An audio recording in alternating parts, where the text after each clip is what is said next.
এখানে মিক্সিং হচ্ছে, মিক্সিং এবারে ফিক্সিং হবে। উফ কি ফিগার ভাই ছেলেটা। এই যে খেপ খেলে পলাশ, ধুবুলি আর Palash. Hello guys, welcome back to my channel, welcome back to new video. আজকে দীঘা ডে 2 আমাকে দেখতে খুব বাজে লাগছে কারণ আমি ঘেমে যাচ্ছি। একটু পর মেকআপটা আই থিঙ্ক সেট হয়ে যাবে। তো এখন আমরা বেরোবো উদয়পুরের জন্য, খুব লেট হয়ে গেছে, সবাই নিচে ওয়েট করছে। তো চলো ইন্ট্রোটা দিয়ে আমি এখন বেরোই, আমার লিফটে চলে এসছে এখন। তো চলো উদয়পুর গিয়ে দেখা হচ্ছে। জুতো হয়তো ঘর আছে একটা জুতো, ভাল লাগছে।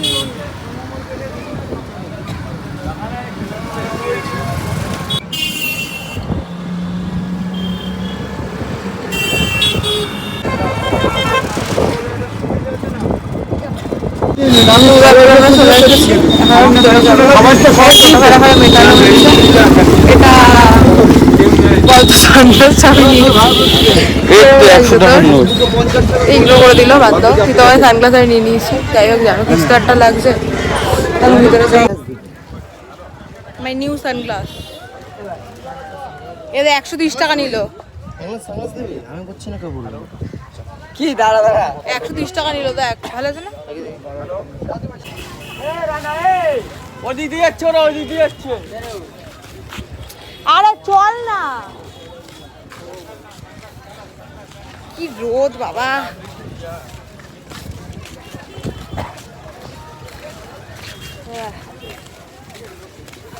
আমার দেখা দিয়েছে আমার কিনেছে কেন সব পলাশ এসছে, পলাশ। এই যে খেপ খেলে পলাশ, ধুবুলি আর পলাশ। টুর্নামেন্ট থাকলো পার্কে অনলি ফর 10,000। ভোদা পলাশ বলছে পার্কে, এই যে এটা ভোদা পলাশ, এটা ভোদা পলাশ অনলি ফর 3,000। এ বলছে ভোদা পলাশ। মাঠে নামতে বল, বুঝিয়ে দেবো কেবল। বাল সব ভেঙে দেবো। তো এখন আমরা যাচ্ছি সমুদ্রে। বাজেট খুবই কম, গরিবের দীঘা কিন্তু সমুদ্র দূর থেকে চলে আসতাম। একদম একদম, কি বললে মানে? বাজেট খুব কম। তুই কিছু বলবি? ও আমার 40 টাকা গরিবের দীঘা ও 5,000 টাকা নিয়ে এসছে। গরিবের দীঘা তো 250 টাকা নিয়ে দীঘা এসছি। গরিবের গোয়া আনটা 250 টাকা। এখন হেঁটে হেঁটে বাড়ি যাবো। হাঁটা শুরু করবো। বাসের পিছনে যেখানে ব্যাগ থেকে ওখানে ঢুকে যাবো আমার ফিরিতে। উফ কি ফিগার ভাই ছেলেটা। দেখো আজকের ওয়েদার প্লাস আজকে ভিড়। এটা ধুবুলিয়া নদী, সোনাদার পুকুর।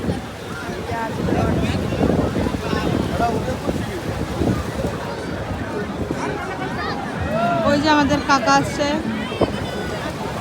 খালি কেন ভালো লাগে এত ফাঁকা।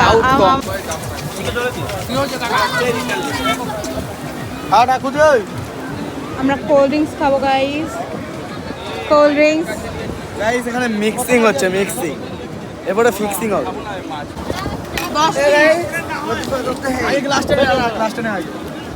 এই এটা গ্লাস নে। মাইনচু থামস আপ দে। পুড়ে গেল ঘর। কিসের থামস আপ? মিক্সিং হয়ে গেছে। থামস আপ দেখতে পাচ্ছিস না? আমাকে একটু দিস রে, আমাকে একটু দিস।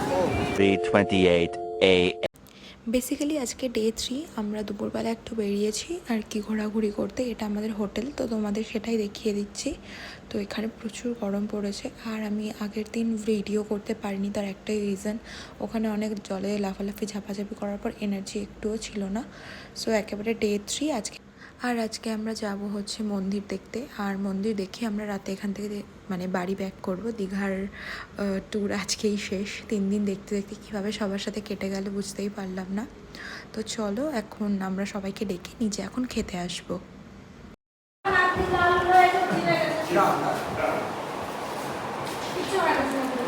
হ্যালো, আজকে ব্লগটা শুরু করছি ডে 2 থেকে। কারণ আগের দিন উদয়পুর থেকে আসার মানে ডে 3 থেকে আগের দিন উদয়পুর থেকে আসার পর শরীর বড্ড উইক হয়ে গেছিলো, ঘুমিয়ে পড়েছিলাম আর সেভাবে বেরোয়নি। তো আজকে রেডি হয়ে গেছি, আজকে আমাদের লাস্ট দিন।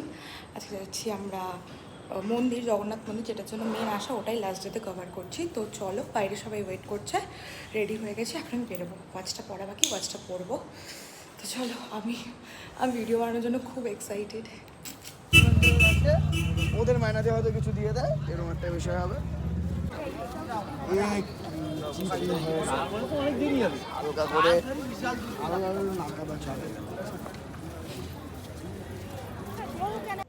আমি তোমাদের এক্সট্রা একটা টিপস বলি, তোমরা দীঘার মন্দিরে গেলে তোমরা প্লিজ সানসেটের টাইমে যেও, কারণ সানসেটের টাইমে গেলে এই সুন্দর মনোরম দৃশ্যটা তোমরা দেখতে পাবে, যেটা আমার তো মনে হয় প্রাইসলেস। আর যেটা তোমরা দেখতে পাবে সেটা হচ্ছে লাইটিংটা, কারণ ওই টাইমটা গেলে দুটোই আর কি দেখা যায়। তো আমরা যেহেতু দীঘাতে মানে পরপর গেছিলাম রথের, তো আমরা রথও দেখতে পেয়েছিলাম। আর এখানে ফোন অ্যালাউ করতে দিচ্ছিল না, আমি একটু একটু করে ভিতরে যেটুকু ক্লিপ নেওয়া যায় তো দেখিয়েছি। ওখানে ভিতরে ইন্টেরিয়রের কাজ অসাধারণ, আর কি স্ট্রাকচার তো খুবই ভালো। আমার এত ভালো লেগেছে দীঘার মন্দিরটা। আমি এখানে মানে কোনো পার্টিকে কিছু বলছি না, বাট মন্দিরটা সত্যি অসাধারণ করেছে। তো জগন্নাথ দেবকে আমি সামনাসামনি গিয়ে দেখতে পাইনি, মানে একটু ডিস্টেন্স ছিল আমার থেকে, বাট খুব খুব খুব খুব সুন্দর, মানে অসাধারণ মন্দির। আর যেহেতু দীঘার মন্দিরের অনেক স্পেস, মানে অনেকটা জুড়ে স্পেস, তো সেখানে ভিড়টা না ঠিক বোঝা যাচ্ছে না। মানে অনেকটা জায়গায় কী হয়, ভিড় বেশি থাকলে মানুষ বোঝা যায় না যে কত ভিড়, বাট ছবি ভিডিও করতে তোমাদের সেভাবে প্রবলেম হবে না আই থিঙ্ক। তোমরা তোমাদের মতো একটু জায়গা দেখে নিলে। আর যেটা প্রবলেম হয়েছে আমার হয়েছে যেটা, আমার ভিডিও ভালো আসেনি, এর জন্য আমি কোনো ভিডিও পোস্টও করতে পারিনি। আর সন্ধ্যাবেলা লাইটিং তোমরা দেখতেই পারছো। তো আমরা মন্দির ঘুরে চলে এসেছি, এখন আমরা খাওয়া দাওয়া করে রাতের জন্য বেরোবো। তো আজকের জন্য ব্লগটা এটুকুই, বাকি দেখাচ্ছে নেক্সট ব্লগে। তোমাদের দীঘা ব্লগ কীরকম লাগলো জানিও, তো সাবস্ক্রাইব প্লিজ।